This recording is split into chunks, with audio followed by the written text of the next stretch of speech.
We thank you, and as they say in the church, we were glad when they sent unto us.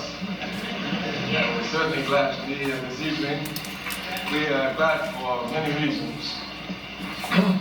We are a party, the All African People's Revolutionary Party, concentrates most of its time, its overall energy, trying to organize the intelligentsia of our people in this given period. We are proud to come and do something like this, and we must come and do something like this, if not for you, certainly for one whom you may have known in history as Reverend Clay, now known as Jerry Oji.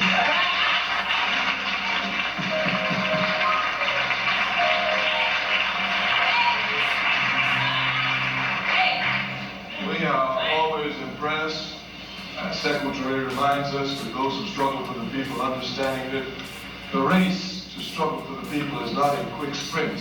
It's a long distance dash to the end of your life. Yes. So we qualify people first by their history, by their track record. Even our body, it takes you 5 years before you can even vote. And Jerry Oji has a track record.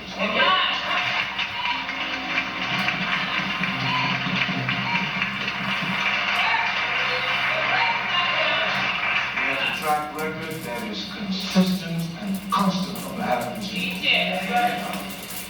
He had a church in Detroit, and Malcolm X went to Detroit. No church would have Malcolm X, but whenever Malcolm X went to Detroit, he had to go to Reverend Clay's church.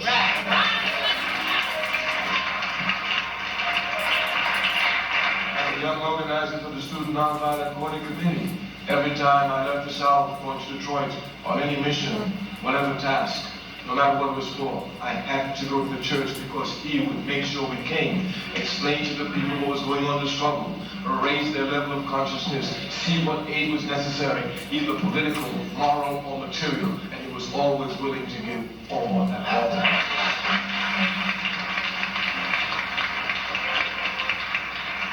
The enemy will have you believe that we're becoming less conscious. The enemy will have you believe that we're going backwards. That's because that's what he puts on his idiot box. He cannot put revolution on television because it's a discussion of ideas. And not only was he constant in his struggle, but he's gone deeper in his struggle, finding the true roots of Christianity, to raise up for his people the fact that Christianity belongs to us as much as it belongs to them.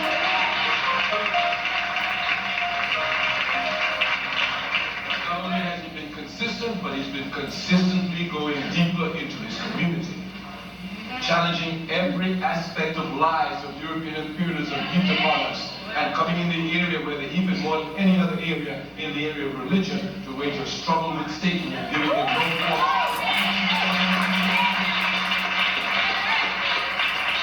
If we would now to tell you, we know Jesus Christ can never be white. He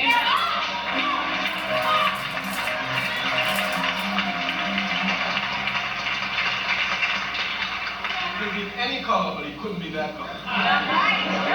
He never saw Europe, this is a fact. He never put his foot in Europe. Christianity didn't come to Europe by Jesus Christ. It was 400 years there after his death before Christianity went to Europe. We say he's gone deeper. The spirituality of Africa, he properly understands. Africa has given monotheism, belief in one God, to the world. Africa gave Judaism to the world. The first church in the world came out of Africa. The first monastery in the world came out of Africa. The intellectual development of the church came out of Alexandria, which is not in Greece, but is in Egypt, which is in Africa.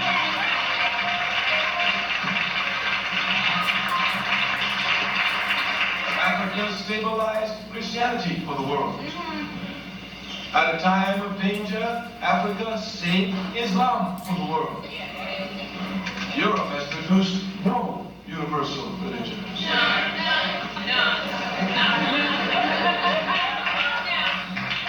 All universal religions entered Europe from the outside. Its chauvinism makes it want to seek as if it can take hold of these religions and make it appear as if she gave these religions to the earth. Judaism entered Europe from the outside. And when Europeans try to make Judaism their own, it becomes Zionism, the diametrical opposite of a religion. It becomes an illegal, racist, immoral political system.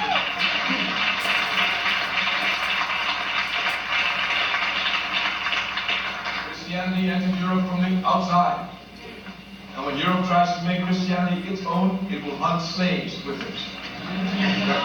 Africans must come to be proud of their contributions to world civilization, and particularly in the area of spirituality and its manifestations, religions. We say, Brother Jerry Moshe has gone deeper, giving no quarter, showing the rising consciousness of our people, not the lessening and the intensity of it. We are very proud to be here this evening.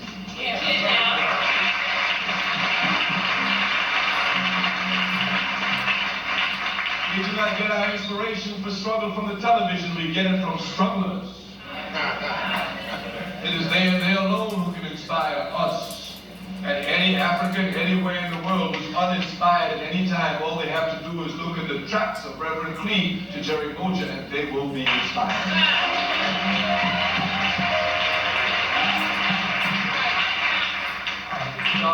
Our title today, our talk today is from Pan-Africanism, the only solution to our problem. We've already begun. Of course, when we say Pan-Africanism, we understand that it means that all people who look like us are Africans. We know basic value. We know that not all of us are proud to be African. And we know the reason why we're not proud to be Africans is because of the devil enemy that we have. Malcolm X says the capitalist system is such a disgusting system that will teach people to hate themselves for no reason at all. Yes.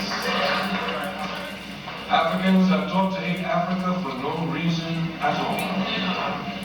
As a matter of fact, we should love Africa more than any other people love their home country.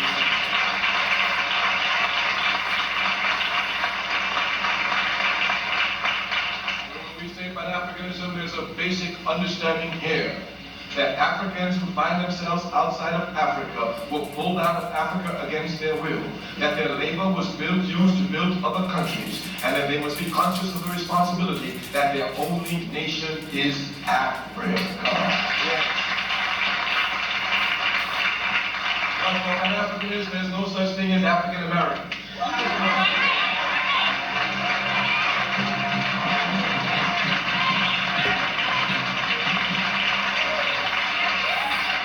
The only thing American about Africans is exploitation and slavery.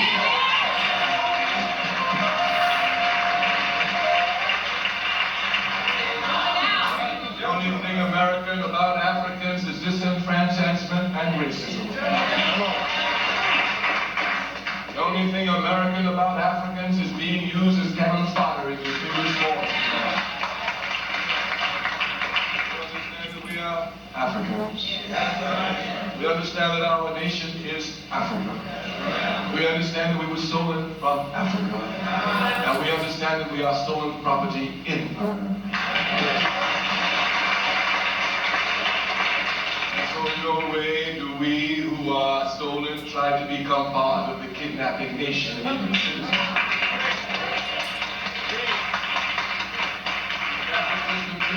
It oppresses us below the level of an animal.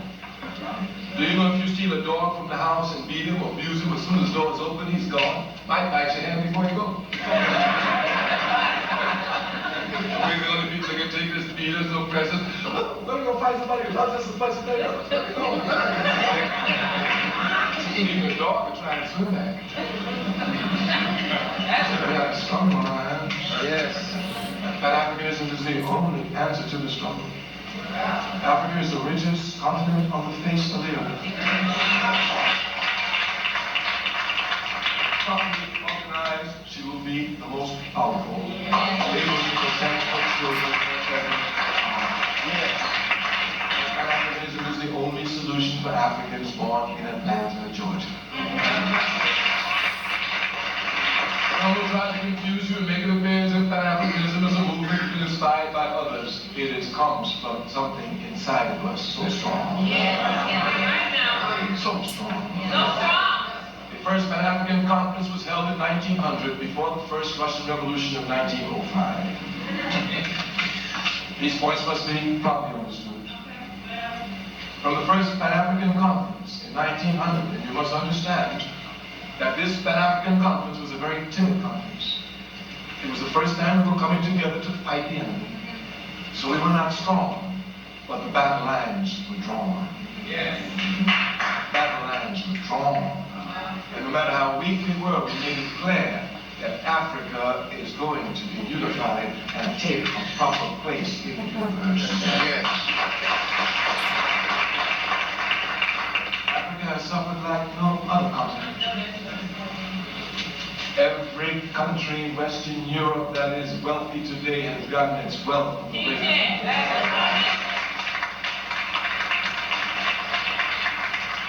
Africans are strugglers and making serious advance. You must not be confused. That great son of Africa, Kwame, says you do not judge a people by the heights they've achieved, but the depths from which they come. Yes. When you look at the depths from which we've come and the heights that we've achieved, you must be really crazy to think that we're not going to make this victory happen. We fought the British, we fought the French, we fight the Portuguese, we fight the Belgians, we fight the Italians, we fight the Americans, all at the same time. Yes. We fight them, we've got nothing, but without nothing, like Martin Luther King says, we make a way out of no way, and we fight them and we advance. Pan-Africanism says that Africans all over the world must recognize that Africa is their only nation. And any other nation to which they find themselves is there as a result of brutal exploitation. One of the worst holocausts that humanity has ever seen. Some 300 million of the young and strong of Africa taken out of Africa. 100 million dying just to go to build up the empires of other countries. Any conscious African must have hatred of these countries and is still continuing to use the labor to continue building their own wealth. Yes. Yes. From the Pan-African Conference has come 6 Pan-African Congresses. The first was in 1919. America does everything possible to hide from us the correct solution to our problem. That's why Africa is never mentioned. Even when presenting history to us by those who are Pan-Africanists, they will try to hide it. For example, those of you who are aware of the name Frantz Fanon, who know anything about Frantz Fanon, must know that Frantz Fanon is a sturdy Pan-Africanist. Yet nowhere will you see the name Pan-Africanism attached to the name Frantz Fanon. Even Frantz Fanon, revolutionary communist. Frantz Fanon, great fighter. Frantz Fanon, everything except Frantz Fanon, Pan-Africanist. And Frantz Fanon is a stunning example of a Pan-Africanist. He was born in Martinique, in the Caribbean, left Martinique and went to Algeria in North Africa, joined the struggle there, fought in arms with the Algerians, and made sterling contributions to the theoretical struggle in Algeria. He's a sturdy Pan-Africanist, but nowhere is he called a Pan-Africanist. If you look at Dr. W.E.B. Du Bois, they will tell us in America that he started the crisis, which he did. They will tell us he started the NAACP, which he did. That in the forerunner events in the Niagara Conference, he was there to call it, which is true. They will even tell us that he joined the Communist Party in America for a time, which is also true. They will tell us that he was a great writer, and this is a fact. No man commands the English prose like W.E.B. Du Bois. They will tell you that he was a great historian, which he was. They will tell you that he opened up the first sociology department right here at Atlanta University, which he did. But nowhere will you find Pan-Africanism attached to the name of W.E.B. Du Bois. Yes. Yet Du Bois was a Pan-Africanist. Among sterling Pan-Africanists, Du Bois is considered the father of Pan-Africanism. Yes. He was at the first conference, and he single-handedly kept the congresses going from the first to the 5th. But all the trouble he had in America, all the domestic problems, he had time to leave the domestic problems to look at the correct problem. You must not get blinded by the trees and not be able to see the forest. You will never arrive at your solution if you just look at your daily problems. we must look generations ahead when it comes to solving problems. We must learn so well from the indigenous people of this country to whom we owe so much. When this country was a hunting ground for slaves, the only place we could find sanctuaries was among the American Indians. Yes. We must never be ungrateful to them. And we must learn from them. They say every time you take one step, you decide the fate of 7 generations. When you come to struggle for the liberation of your people, you must think forever in terms of eternity. Thus, when we come to struggle for the people, we must not just think of bad housing and bad jobs and bad that. These are immediate problems. And these will be repetitive problems. We will be having bad housing and police terrorism and all this over and over again and fighting over and over again and think we're doing something and just going in circles. Revolution, said Malcolm X, is based on land.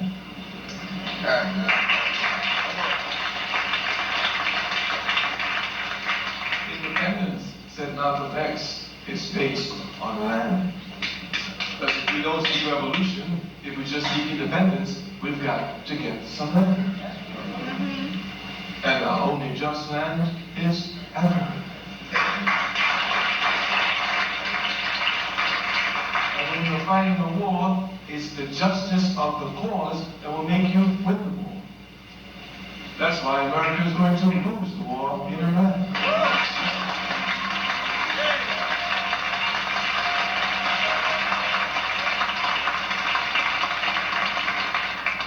Not only is the justice of the cause, but your understanding of the cause.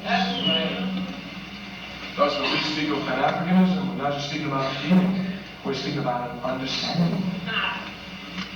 A clear understanding. An understanding that Africa is more important than any other area where we were born.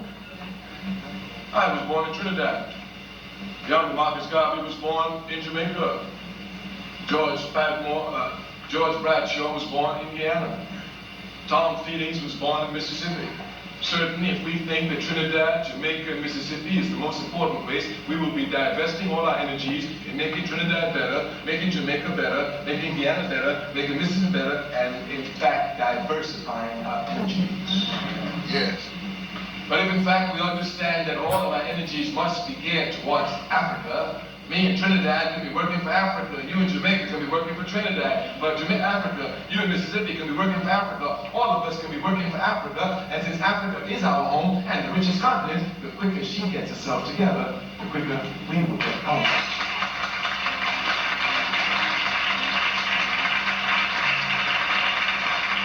There were 6 Congresses from 1919 all the way up to 1945. Every moment, Du Bois never forgot his responsibility to Pan-Africanism. With all his work with the anti-lynch law in America, with all his work with the crisis, with all his work in writing, with all the conferences he went to, Du Bois never forgot his work on Pan-Africanism. At the 5th Pan-African Congress held in Manchester in 1945, Pan-Africanism makes a gigantic leap. Here, some 300 delegates come together from all over the world. But here, we have Africans of high nature in political activity. Jomo Kenyatta is at this conference. C.L.R. James is at this conference. George Padmore is at this conference. Jomo Kenyatta is at this conference. Kwame Nkrumah is at this conference. Mrs. Du Bois is at this conference. Mrs. Garvey is at this conference. Of course, Du Bois is at this conference. Here, we have gathered from around the Pan-African world those of us highly involved in political activity coming to sit together to plan out our future. The 5th Pan-African Congress made many resolutions, but only 2 we will look at. One is that we are now at the final confrontation with racism and colonialism. The only answer is mass movement. Secondly, we must come to understand now that a movement must sharply define itself as a movement geared towards socialism. You must understand these 2 resolutions because they affect us. If you would look, since 1945, Africa immediately went into mass parties in the Caribbean, and the United States of America went to mass movement. Thus, the Pan-African Congress in 1945 understood precisely our steps in the future and came together to us. We were involved in mass movements throughout the world. And this understanding of mass party must be clear. Everywhere where socialism is being built by a vanguard party. But Africa has given to the world mass party as a means of working, mass movement as a means of advancing humanity and fighting against injustice. This mass movement must be properly understood. These mass parties must be clearly understood because this is our only path to liberation. We are saying here that the only way we will be free is when every one of us becomes responsible to be able to carry out the task which we must. That is to say, give our all to advancing our people on the path to liberation. It is not when the few gifted of us or the talented 10 of us are able to do it, but it is when each and every one of us become conscious of our responsibility and fulfill that responsibility with the enthusiasm that it must be fulfilled that we will fly along the path of liberation. This mass movement must be properly understood. We said only in Africa will you find it. It was rejected in the Eastern Bloc. They went for vanguard parties. As a matter of fact, they are still attacking Africa, talking about a mass party. But we know what mass movements have done among us just here in America. Yes. Consequently, we know the power of mass movements. What makes it powerful for us is that we are exploited as a mass, and everywhere we suffer as a suffering mass. Consequently, no one escapes the suffering, and all the masses must be brought in to come to alleviate the suffering. Pan-Africanism then must be understood as a mass movement, a mass political movement arising at a time when others were saying vanguard political movements. Thus, Pan-Africanism knew exactly what it was doing. Pan-Africanism makes a great contribution to world revolution in the area of cultural revolution. As a matter of fact, wherever you see genuine Pan-Africanist strugglers, they're always talking about the need for culture, the need to understand our culture, the need to use our culture as a weapon, and most importantly, the need to understand that we have a different culture from the enemy that's oppressing us everywhere.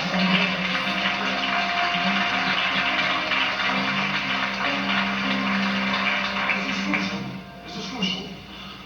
We can see the errors everywhere. The example we point to all the time is this example of gay and lesbian liberation. If you don't know your culture, you become confused. The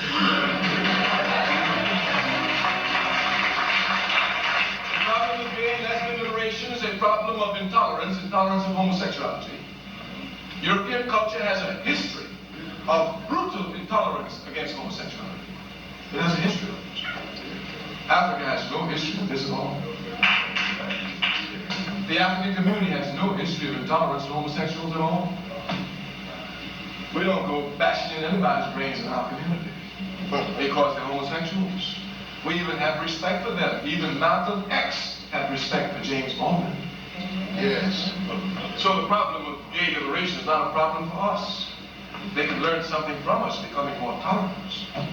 But if you're not careful, you get confused as African, you'll be screaming about gay and lesbian liberation. Wasting your time with issues that don't even affect your people. That's why you restore your own culture. Pan-Africanism makes a sterling contribution to world revolutionary movements in the arena of ideology. We said it emphasis on culture.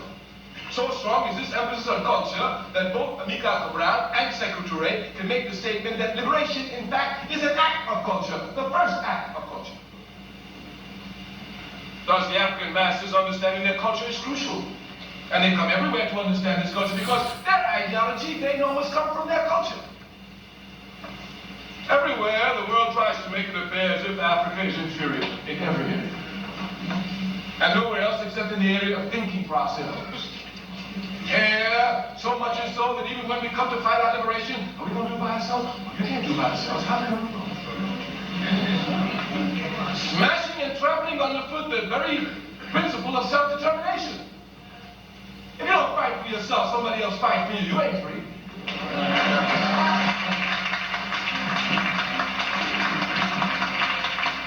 Anytime you're free is when you fight for yourself. Getting free is like going to heaven. Can't nobody take you there.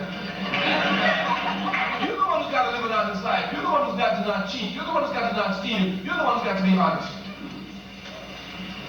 No matter how honest your father is and your mother is, if you're dishonest, you won't make it. Freedom is the same way. It is only the collective will that will make the people free, and it's their collective enthusiasm, their collective understanding, and their collective determination that makes them free. That's this aspect of Pan-Africanism, man's character must be properly understood. Pan-Africanism depends upon no one. We say its culture has always been there, and they've always looked in their culture, even in the movement of the UNIA, the Universal Negro Improvement Association, by that great Pan-Africanist, the Honorable Marcus Garvey. The same time, we had our own church. We put our own structures everywhere. This aspect of culture is a fight because our culture has been trampled upon. Europeans do not have their culture trampled upon because this is not their fight. But it is our fight. We must not confuse our problems. We have a problem with getting our culture, strengthening our culture, using it as a weapon and perfecting our culture. They don't have that struggle. We must not confuse the issue. We must know it. We say our ideology must come from our culture. Years ago, they used to make it affair that if you were revolutionary and if you were socialist, you could only be socialist if you were Marxist-Leninist. It was the only road to socialism. Many became confused here, but genuine Pan-Africanists never budged. We knew that the values of socialism come from communalism, and we know that communalism lasted in Africa longer than in any other continent.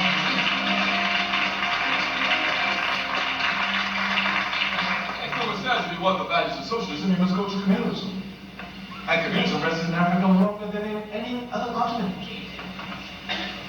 Consequently, we didn't even make that many mind. We knew that it must come from our ideology. Why, in Marxism-Leninism, they preach atheism.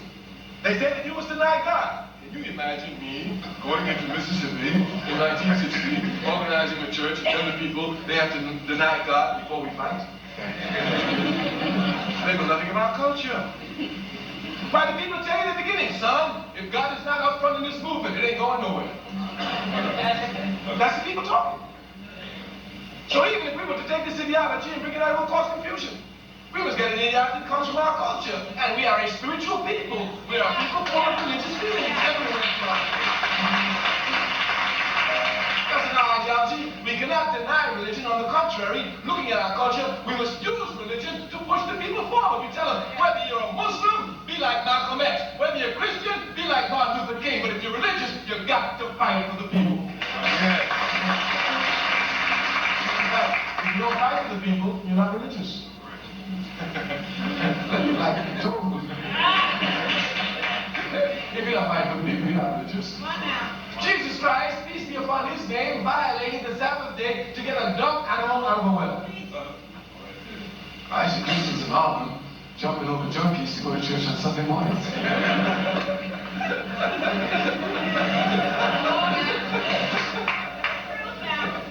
Put the truth out there. Hey, Christians, you know.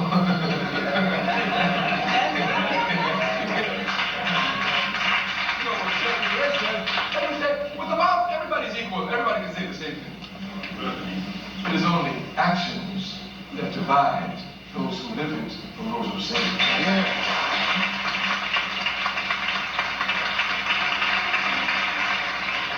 And Africanism, we say, is socialist, and you must not get confused with it. There are only two economic systems, capitalism or socialism. There can only be two. Because in every system, either some people can own everything, or everybody can own everything. As simple as that. As simple as that. On the capitalist system, a few own. On the socialist system, everybody owns. We know they would tell you, oh, you can't arrive at socialism. They're talking nonsense. They're not talking about socialism. They're talking about human nature. They're trying to say that there will come a time when man and woman will not be able to live in peace. Nothing is further from the truth. If we can go to the moon, we will live in peace. It's just clear. As a matter of fact, that's what human struggle is all about. And that's what Pan-Africanism is about. This struggle to live in peace, to commit a society stripped of all contradictions, which have no exploitations at all in them. Stripped of all antagonistic contradictions, let me be more precise. There will always be contradictions. This socialism didn't come from Marx or Engels, don't be confused. White left countries trying to impose themselves upon others and having a hegemony over the world will tell you Karl Marx founded socialism. Some will even say Karl Marx invented socialism. Nothing is further than the truth. Socialism is a universal truth. It can be detected by anyone. They call the laws of gravity Newton's laws, but almost no Newton can still hadn't invented the body falls at a rate of 32 feet per second squared. Anyone doing any research with gravity sitting in Timbuktu will come up with the same laws that Newton came up with. A body in motion tends to stay in motion unless stopped right outside of motion. Karl Marx did not invent socialism. Anyone looking at the relationship of capital to labor will come to the exact same conclusions Karl Marx came to. Anytime capital tries to dominate labor, labor will struggle in the struggle, a ruthless struggle, a compromising struggle, until it comes to smash capital and dominate capital. This is a fact. We are living history of it. Under slavery, not only were we dominated with our labor, but like Terry said, we came to smash it. And we smashed it, don't get confused now. You know, they lie so much, lie about every year presenting our history. The Civil War started in 1861. 1861. The North was losing. That's the only reason why they signed the Emancipation Proclamation 2 years later, in 1863. And even after they signed the proclamation in 1863, they still didn't give the slaves the right to pick up the guns. The South was losing, that's why they gave us the right to pick up the guns. They started in 1861. They fought for 3 years, losing. Once we picked up the guns, the war was over in 9 months.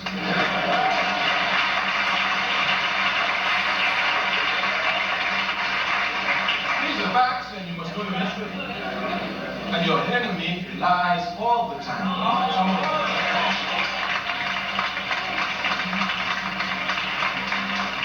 This Catholic system lies all the time, not some of the time. Even when it tells the truth, it's a result of a double lie.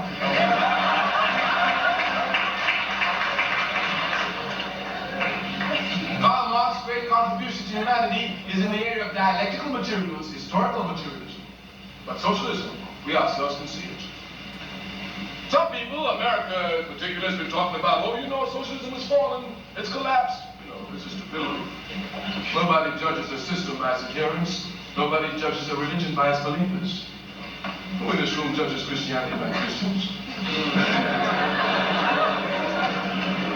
Nobody judges socialism by socialists. If we judge Christianity by Christians, it crumbles with Judas. Christianity is judged, irrespective of Christians, by its principles, isolated from its followers. All right. Socialism is judged, isolated from socialists, by its principles, not by anything else. And the principles of socialism are intact. Man told me, well, I don't know what you all are going to do with Pan-Africanism. The Soviet Union used to support you all. The Soviet Union used to do this. The Soviet Union never supported genuine Pan-Africans. Right. The Soviet Union gave guns to Africans, no question. But they never gave guns to genuine Pan-Africans. In the struggle in Zimbabwe, the Soviet Union didn't give one gun to Robert Mugabe. They gave all their guns to Joshua and Nkomo. They were sure Nkomo was going to win, but Mugabe won. Hands down. They don't give any guns to the Pan-Africanist Congress of Tanzania. They gave all their guns to the African National Congress.